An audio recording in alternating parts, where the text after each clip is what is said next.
अस्सलाम वालेकुम दोस्तों, मेरा नाम कदस भट्ट। उम्मीद है आप सब दोस्त खैरियत से होंगे। इस वीडियो में आपके साथ मैं क्रिप्टो मार्केट के हवाले से जो लेटेस्ट न्यूज़ है, ओबियसली पिछले 24 घंटों में एक ही न्यूज़ पूरे सोशल क्रिप्टो मीडिया के ऊपर गर्दिश कर रही है, वो है ब्लैक रॉक की। उसके हवाले से मुख्तलिफ थ्योरीज पेश की जा रही हैं।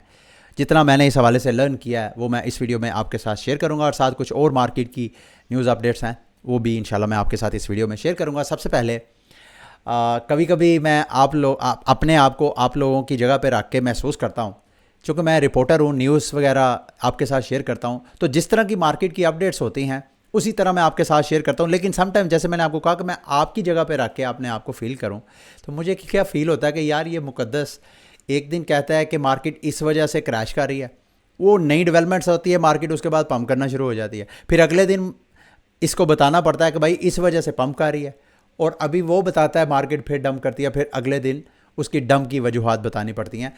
तो ये रिपोर्टर्स के साथ डायलमा होता है। मैं खुद ये चीज़ें फ़ील करता हूँ। ऐसा नहीं है कि आप अकेले मुझे फ़ीडबैक के ज़रिए बताते हैं, मैं खुद आपकी जगह अपने आप को रख के महसूस करता हूँ। लेकिन बहरहाल न्यूज़ इवेंट्स में ये होता है कि जो ट्रेडर्स होते हैं उनके लिए अपॉर्चुनिटीज़ भी होती हैं, और ट्रेडर्स चूँकि आपने बाय सेल करना होता है, तो उस दौरान आपकी गलत फ़ैसलों की वजह से अगर बेस्ड ऑन द न्यूज़ है, तो बेस्ड ऑन द न्यूज़ आपको फ़ायदा भी हो सकता है और नुकसान भी हो सकता है। तो जो इन्वेस्टर है ओबियसली उनको टेंशन नहीं है, क्योंकि जो लॉन्ग टर्म सोचते हैं उसके लिए जो न्यूज़ हैं वो न्यूज़ को वो बड़े पैमाने पे देखते हैं। तो ये जो आज की डेवलपमेंट है पिछले 24 घंटों में रिपोर्ट की जा रही है ब्लैक रॉक, इसके बारे में मैं आपके साथ बाद में बात करूंगा। लेकिन कल जब मैं आपको बताया कि मार्केट की जो सारी न्यूज़ थी ऑलमोस्ट सारी बैरिश न्यूज़ थी, और बैरिश न्यूज़ के दौरान ही एकदम मार्केट फिर पम्प करना शुरू हो गई, और उसकी वजह ये ब्लैक रॉक की न्यूज़ थी। और ब्लैक रॉक की न्यूज़ के हवाले से भी मुझे ऐसे लग रहा है कि शायद कोई थोड़ा सा अभी क्लैरिटी चाहिए, क्योंकि मैं क्रिप्टो मार्केट की एक बड़ी सेलेब्रिटी है उसका मैं ट्वीट देख रहा था। उसने कहा जी ब्लैक रॉक के से हमने रब्ता किया, ब्लैक रॉक ने कोई भी ETF के लिए कोई एप्लीकेशन नहीं दी। हालांकि तमाम अगर आप सोशल मीडिया देखें क्रिप्टो का, तो सब पे ये न्यूज़ आपको फ्लैश होती हुई नज़र आ गई। न्यूज़ बहुत बड़ी है, अगर तो वाक़यतन ऐसा हुआ है तो इसको हम थोड़ा सा डिस्कस करें बाद में। लेकिन BTC की प्राइस को मैं देख रहा था, अगर आप चार्ट पे नज़र डालें तो BTC की प्राइस दोबारा अपनी वो जो रेंज थी उस रेंज को जिसको इसने कल ब्रेक किया था उसको ब्रेक करके फिर दोबारा उसके ऊपर एज आ सपोर्ट जो 25,200 से 25,300 400 की प्राइस है वो दोबारा सपोर्ट बन गया है। अगर आप डेली के चार्ट की बजाय अगर आप वीकली पे जाएं और वीकली पे जाके आप देखें तो आपको फील होगा कि जो वीकली कैंडल है उसने एक शेडो बनाया।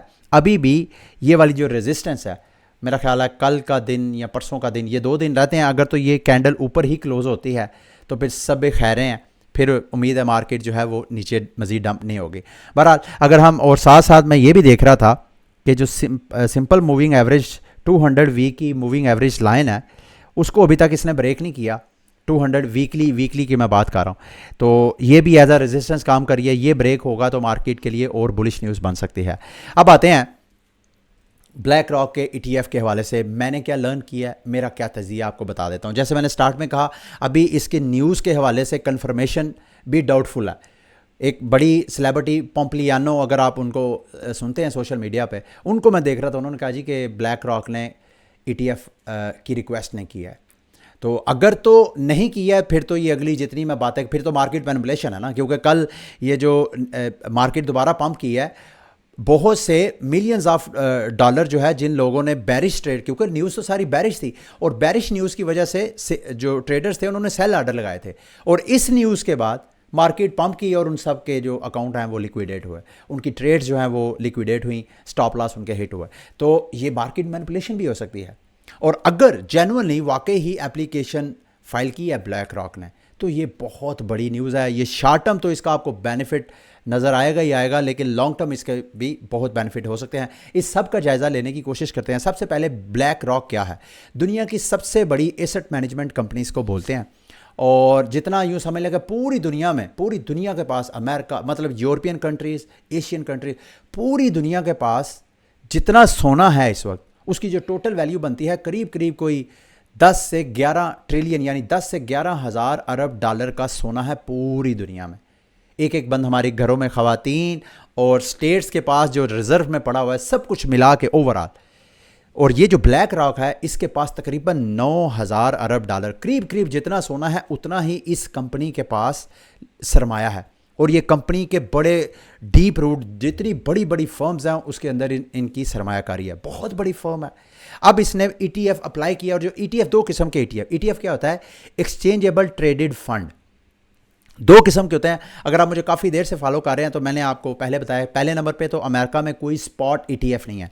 इन्होंने ETF जो अभी अप्लाई किया वो है स्पॉट ETF।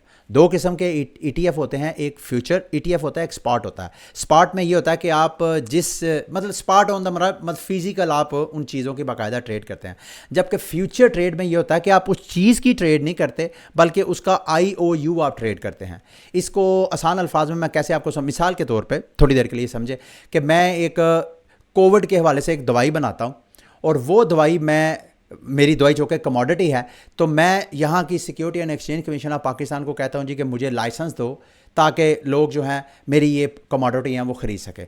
अब दो ऑप्शंस है, एक तो मैं स्पॉट ETF अप्लाई कर सकता हूँ, स्पॉट लाइसेंस ले सकता हूँ। एक फ्यूचर का मतलब ये है कि वो इटसेल्फ मेरी दवाई मार्केट में बाय सेल नहीं होगी, बल्कि मेरी दवाई का एक डिराइवेटिव, एक दवाई का एक मुआखज़ या IOU एक बनाया जाएगा, और मेरी दवाई की प्राइस के ऊपर लोग जो ट्रेडें लगाएंगे।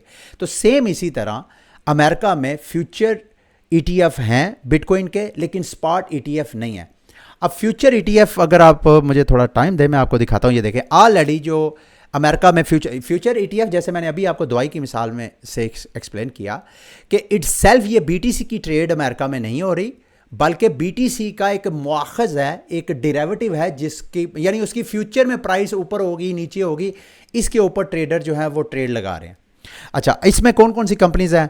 आर्क है, बीटो है, बिटक्यू है, मतलब ये आपको लिस्ट सारी नज़र आ रही है। ये ऑलरेडी अमेरिका की सिक्योरिटी एंड एक्सचेंज कमीशन से फ्यूचर ETF की परमिशन लेके, लाइसेंस लेके लोगों को ट्रेडिंग प्रोवाइड कर रहे हैं।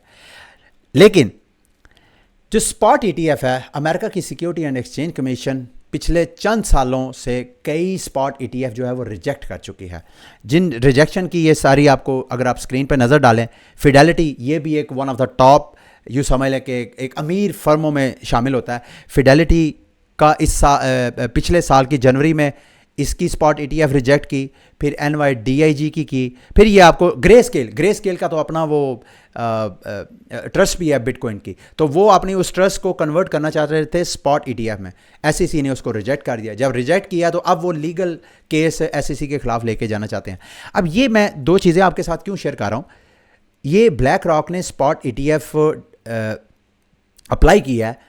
सवाल आपके जहन में ये आ सकता है कि यार क्या वजह है कि SEC जो फ्यूचर ETF है उसको अप्रूव कर रहा है, यानी सट्टेबाजी की इजाज़त दे रहा है, लेकिन जेन्युइन इस कमोडिटी की प्रोडक्ट जो है वो क्यों नहीं लॉन्च होने दे रहा। इस पे भी मुख्तलिफ थ्योरीज हैं, आई डोंट नो एग्जैक्टली, बहरहाल सच क्या है, थ्योरी रंग बिरंगी है। लेकिन अब जो मार्केट के कुछ प्लेयर्स हैं, अगर ये बात कंफर्म हो जाती है कि वाकई ही ब्लैक रॉक ने एप्लीकेशन दी है स्पॉट ETF की, तो अगला स्टेज गैस करने का ये है कि क्या SEC इसका भी रिजेक्ट करेगी इसकी एप्लीकेशन को, या कि इसकी एप्लीकेशन अप्रूव हो जाएगी। तो मोस्ट लाइकली मार्केट की जितना अभी तक मैंने स्टडी किया, ज़्यादातर एक्सपर्ट्स का मानना यह है कि ब्लैक रॉक की अप्रूवल हो जाएगी। अगर हो जाए, उसकी बेसिस क्या है, वो कहते हैं जी कि एक तो कुछ तो ये थ्योरियाँ पेश कर रहे हैं कि ब्लैक रॉक का जो अमेरिका के बैंक है गोल्डमैन सैक्स, जिसका बराह रास्त गैरी गैंसलर के साथ भी लिंक जोड़ा जा रहा है, कहा जा रहा है कि उसमें बड़ा इन्फ्लुएंस है, और उस वजह से गैरी गैंसलर पे बड़ा इन्फ्लुएंस है, और गैरी गैंसलर मार्केट को मैनिपुलेट इसी वजह से कर रहा है ताकि ये ब्लैक रॉक है, मार्केट क्रैश जब हो तो ब्लैक रॉक को परमिशन मिले स्पॉट ETF की, और ब्लैक रॉक जो है सस्ते में BTC बाय करके होल्ड करे और उसके बाद ट्रेडिंग जो है वो ऑफर करवाए। बहरहाल ये थ्योरीज हैं, जैसे मैंने आपको कहा, एग्जैक्टली क्या है आई डोंट नो। जैसे कोई अपडेट्स वगैरह आएंगी मैं कुछ लर्न करूंगा, आपके साथ में शेयर करूंगा। तो एक्सपर्ट्स की ओपिनियन ये है कि एन मुमकिन है कि ब्लैक रॉक की स्पॉट ETF अप्रूव हो जाएगी। अगर अप्रूव हो जाएगी तो उसका इम्पैक्ट क्या होगा, उसके लिए मैं एक और आपके साथ चार्ट शेयर करना चाहता हूँ। ये स्क्रीन पे अगर आप नज़र डालें तो गोल्ड का फॉर द फर्स्ट टाइम सन 2003 में, मार्च 2003 में अमेरिका में स्पॉट ईटीएफ जो है अप्रूव किया गया। उससे पहले गोल्ड जो है वो मतलब लोग आम बाय सेल कर सकते थे। तो ईटीएफ में स्टार्ट में आपको बताना भूल गया, ईटीएफ एक्सचेंजेबल ट्रेडेड फंड का मतलब ये है कि जो बड़े बड़े सरमायादार लोग या अफराद या फैमिली ऑफिसेज जो होते हैं वो इन ईटीएफ्स के ज़रिए कमोडिटीज़ की बाइंग सेलिंग करते हैं, ताकि उसका सारा जो रिकॉर्ड है वो एक डॉक्यूमेंटेड तरीके से उनकी सारी जो ट्रेड है वो फाइनलाइज हो। तो इस वजह से गोल्ड गो के सदियों से इंसान एक दूसरे के साथ ट्रेड करता आ रहा है, लेकिन जैसे ही सन 2003 में, अगर आप इस इधर चार्ट की तरफ देखें, सन 2003 में, मार्च 2003 में गोल्ड का ईटीएफ अप्रूव हुआ, तो उसके बाद गोल्ड की प्राइस देखें कैसे पंप की, 420 गुना इसकी प्राइस जो है 420% इसकी प्राइस जो है वो पंप की। तो इसी चार्ट को बेस बना के, खैर बीटीसी की मार्केट गोल्ड से भी ज़्यादा बड़ी कही जा रही है, तो ये गैस किया जा रहा है कि अगर ब्लैक रॉक का स्पॉट ईटीएफ अप्रूव हो जाता है, फिर इसके साथ साथ ब्लैक रॉक का अगर अप्रूव हो जाता है, तो मार्केट के और जिनको रिजेक्ट ऑलरेडी एसईसी कर चुका है वो भी अपना अपना ईटीएफ, तो एक नया रास्ता खुल जाएगा, एक नई मार्केट खुल जाएगी, एक नया कंपीटिटिव इन्वायरमेंट पैदा हो जाएगा ईटीएफ्स का। तो उसके बाद मार्केट में लिक्विडिटी आएगी। गोल्ड की ये जो प्राइस पंप की है, गोल्ड पहले तो अवेलेबल था, लेकिन ईटीएफ के जरिए इंस्टीट्यूशनल जब सरमायाकारी आई तो उससे एक तो लिक्विडिटी आई मार्केट में, और उस लिक्विडिटी के ऊपर जो सरमायादार लोग थे वो बाइंग सेलिंग, जब उनकी ट्रेडिंग हुई तो फिर उसकी प्राइस जो है वो पंप होना शुरू हुई। तो उससे पहले अगर आप देखें ये चार्ट पे, गोल्ड का चार्ट, तो पिछले कई सालों से, दहाइयों से कोई 400, 500, 600, 400, 500, 600 की रेंज को ब्रेक नहीं किया। बल्कि ये जो आपको पीछे स्पाइक नज़र आ रहा है 1970s में, आपको याद होगा इसी दहाई में सदर निक्सन ने गोल्ड स्टैंडर्ड का खात्मा किया था। शायद इस वजह से प्राइस जो है थोड़ा आपको 800, 600, 700, 800 की प्राइस में पंप होती हुई नज़र आ रही है। उससे पहले तो गोल्ड की प्राइस इतनी पंप नहीं हुई है। गोल्ड की प्राइस उसी वक्त पंप हुई है जब बाकायदा ईटीएफ अप्रूव किया गया। तो इसको बीटीसी के साथ जोड़ के कहा जा रहा है। यही वजह है कि अक्सर आप सोशल मीडिया पे बड़े बड़े जो एक्सपर्ट्स हैं, अगर आप फॉलो कर रहे हैं उनको, तो आपने सुना होगा उनको कहते हैं कि अगर ये अप्रूव हो गया तो बिटकॉइन की प्राइस जो है वो $1 मिलियन तक जा सकती है। ये सारे अंदाजे हैं, गैस है, आई डोंट नो एग्जैक्टली ऐसा होता है कि नहीं, लेकिन ये बहुत बड़ी न्यूज़ होगी ओवरऑल सारी क्रिप्टो मार्केट के लिए। और जाहिर बात है, एक बार जब स्पॉट ईटीएफ अप्रूव हो गया तो फिर एक तरह की रेगुलेटरी क्लैरिटीज़ भी आएंगी, फिर सरमायाकारी होगी, तो ओबियसली बिटकॉइन, खसूसन बिटकॉइन और सारी जो मार्केट है उसको उसका बेनिफिट होगा। ठीक है, ये थी मेरा ख्याल है ब्लैक रॉक के हवाले से लंबी डिटेल। अब अगली मार्केट की न्यूज़ है जी, KuCoin के ऊपर एक स्पॉटलाइट प्रोजेक्ट आज से स्टार्ट हुआ है। ये एक नया टोकन है जी, इसका मैं आपको थोड़ा सा डिटेल शेयर कर देता हूँ। IMUV एक मेटावर्स प्रोजेक्ट है, उनका टोकन है VCore। उसका ये अपना KuCoin के ऊपर स्पॉटलाइट एक्चुअली KuCoin का लॉन्च पैड है जब टोकन अपना। तो ये टोकन की प्राइस वगैरह क्या है वो मैं सारी डिटेल आपके साथ शेयर कर देता हूँ। पर टोकन जो आप बाय करेंगे वो तकरीबन 0.00625 USDT का होगा, और टोटल जो स्पॉटलाइट में टोकन इन्होंने डिस्ट्रीब्यूट करना है 40 मिलियन करने हैं। पर यूज़र जो है वो $100 के करीब मैक्सिमम ये टोकन बाय कर सकता है, जो कि मेरा ख्याल है 16,000, हाँ, पर यूज़र जो है वो 16,000 VCore टोकन जो है वो मैक्सिमम बाय कर सकता है। और आप कैसे बाय करना है, सिंपल इसका तरीका ये है, इस वीडियो की डिस्क्रिप्शन में मैं आपके साथ लिंक दे दूंगा। अच्छा, ये ज़रूरी नहीं, जो KuCoin पे पिछला स्पॉटलाइट में प्रोजेक्ट लॉन्च हुआ था वो था सुई टोकन। मुझे एक बंदा बता रहा था कि उसके इल्म में है कि कुछ ऐसे बंदे हैं जिन्होंने $500 सुई कॉइन में इन्वेस्टमेंट किया था KuCoin के स्पॉटलाइट में। वो उनका $500 उनको $10,000 से भी ज़्यादा उन्होंने कैश आउट करवाया। मैं पर्सनली खुद नहीं जानता, लेकिन उसने बताया कि उसके इल्म में ऐसे बंदे हैं। तो ये भी कंफर्म नहीं है कि सुई की तरह इस प्रोजेक्ट की इतनी हाइप है या नहीं, बट ओबियसली लॉन्च पैड पर जब टोकन लॉन्च होते हैं सस्ते, अगर वो हाइप अपनी क्रिएट करती हैं। बहरहाल KuCoin जो है मार्केट का एक बड़ा एक्सचेंज है, तो इसके ऊपर टोकन जो है अगर आप सस्ते इस टोकन में ख़रीद रहे हैं 0.006 पे, तो अगर ये जब आपने लिस्टिंग करेंगे तो इसकी प्राइस जो है 1 सेंट 2 सेंट, जितनी सेंट्स में जाएगी प्राइस उतने गुना आपको प्रॉफिट जो है वो मिल सकता है। अब इसमें आप टोकन ये ले कैसे सकते हैं, आपने अपने KuCoin पे पहले तो अकाउंट अपना साइन अप करना है, और उसके बाद आपने KYC करवानी है, और 19 तारीख तक आपके अकाउंट में KCS टोकन, जो KuCoin का अपना टोकन है KCS, वो आपने अपने जो ट्रेडिंग अकाउंट है यहाँ पे ट्रेडिंग वॉलेट, उस वॉलेट में आपने ट्रांसफ़र कर देना है। 19 तारीख को जिस जिस बंदे के पास होगा उसके अकाउंट में ये टिकट्स जो हैं लॉटरी सिस्टम होगा। ये देखें, अगर आपके पास 10 से 50 KCS टोकन है तो फिर आपकी एक टिकट होगी लॉटरी टिकट। फिर उसके बाद अगर 50 से 100 है तो ये सारी आपको लॉटरी टिकट्स की सारी डिटेल लिख रही है। मेरे पास तो मेरा ख्याल है 100 KCS है मेरे वॉलेट में, और मैं जो है 2 टिकट्स को क्वालिफाई कर सकता हूँ। तो जितनी आपके पास टिकट्स होंगी उस हिसाब से मैक्सिमम आप $100 का जो है वो ये टोकन बाय करेंगे 16,000 वीक। और आपका डॉलर नहीं, मैं बार बार आपको कह रहा हूँ कि अगर आपने ये टोकन बाय करना है तो उसके लिए जो KuCoin का टोकन है KCS वो आपके जो ट्रेडिंग अकाउंट है उसमें होगा तो आप ये टोकन बाय कर सकेंगे। अच्छा जी, अगली मार्केट की न्यूज़ है सेल्सियस। ये बुरी न्यूज़ है, इसके ऊपर आपने क्लोजली नज़र रखनी है। इन्होंने अनाउंसमेंट किया है, सेल्सियस एक बैंकक्रप्ट फर्म है, बार्विंग लैंडिंग प्लेटफॉर्म है। इन्होंने कहा जी कि इनके पास जितने आल्ट कॉइन हैं सिवाय इथेरियम के, उन सब को वो 1 जुलाई से उसको लिक्विडेट करना शुरू करेंगे, यूज़र्स के जितने फंड्स हैं।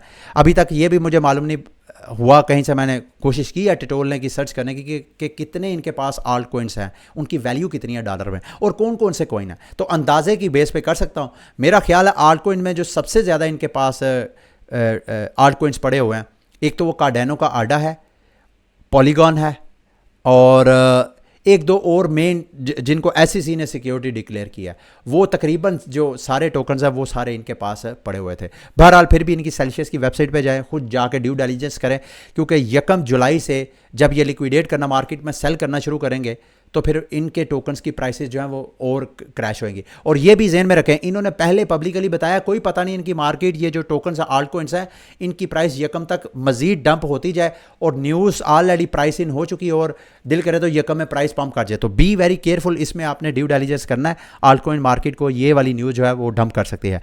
ब्लैक रॉक का मैं बता रहा हूँ, जैक डोर्सी जो साबका ट्विटर के फाउंडर हैं, उनका अपना एक उन्होंने ऐप लॉन्च किया है बिटकी के नाम पे। बिटकॉइन का एक नॉन कस्टोडियल पर्सनल वॉलेट इन्होंने लॉन्च किया है। उसके ऊपर कैश ऐप और कॉइन बेस जो है उसके ज़रिए आप पेमेंट्स वगैरह यहाँ पे ट्रांसफ़र कर सकते हैं। इसके अलावा रिपल की तरफ से न्यूज़ है जी, रिपल ने कोलंबियन गवर्नमेंट के साथ पार्टनरशिप की है, जिसमें ये कोलंबिया को उनका CBDC लॉन्च करके देंगे। CBDC क्या होता है? Central bank digital currency.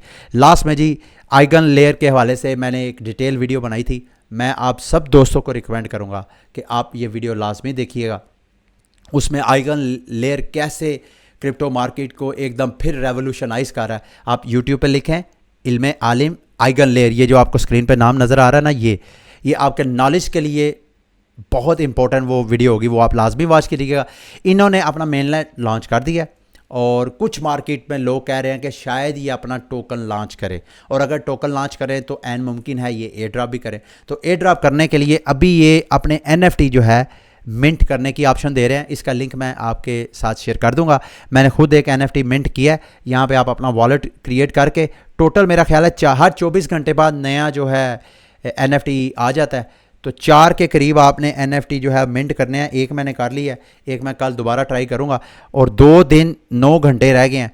Total 35,000 जो NFTs हैं ऑलरेडी लोगों ने मिंट कर लिए हैं।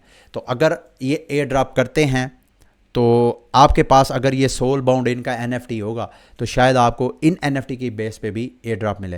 वैसे ईगल लेयर के हवाले से मैंने एयर ड्रॉप फार्मिंग के हवाले से वीडियो भी बनाई थी। आई डोंट नो आप लोगों ने वॉच किया या नहीं। ठीक है, ये थी आज की वीडियो। उम्मीद करता हूँ आज की वीडियो आपके लिए इन्फॉर्मेटिव रही होगी। अगली वीडियो तक के लिए मुझे इजाज़त दें। अल्लाह हाफिज़।